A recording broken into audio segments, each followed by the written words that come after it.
What an emotional day in the courtroom of the retrial of Officer Joseph Weekley. Weekley is the Detroit police officer accused in the shooting death of 7-year-old Ayanna Stanley Jones. The little girl's grandmother was on the stand today giving a heart-wrenching testimony, barely able to complete her thoughts through all of her tears. The Now Detroit's Anu Prakash was in the courtroom and joins us now. Anu, hard to watch. It was hard to watch and hard to listen to. The grandmother of 7-year-old Ayanna Jones was in the courtroom on the witness stand.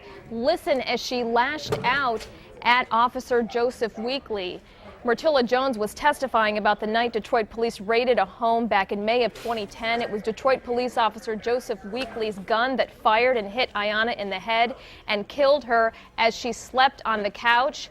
Weekley is charged with involuntary manslaughter and reckless discharge of a weapon. His defense has been that Ayanna's grandmother, Myrtilla Jones, lunged at him, striking his gun, and that's what caused him to unknowingly pull the trigger. Well, Jones has maintained she never made contact with Weekley or even tried.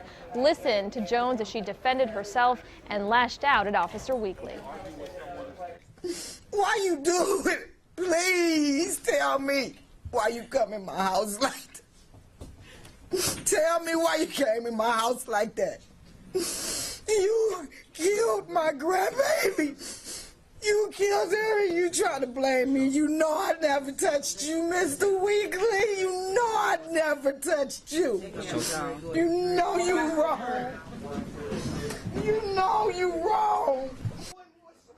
Now, after that outburst, Myrtilla Jones had to be escorted out of the courtroom, as you see there. And as she passed Officer Weekley, she was hysterical. She continued to shout at him. Coming up on Action News at 5, you'll hear more of that emotional testimony and see Officer Weekley's reaction. You'll also hear the message the judge had for the jury. That's coming up next on Action News at 5. Live in the newsroom, Anu Prakash for the Now Detroit. All right, Anu, thanks so much.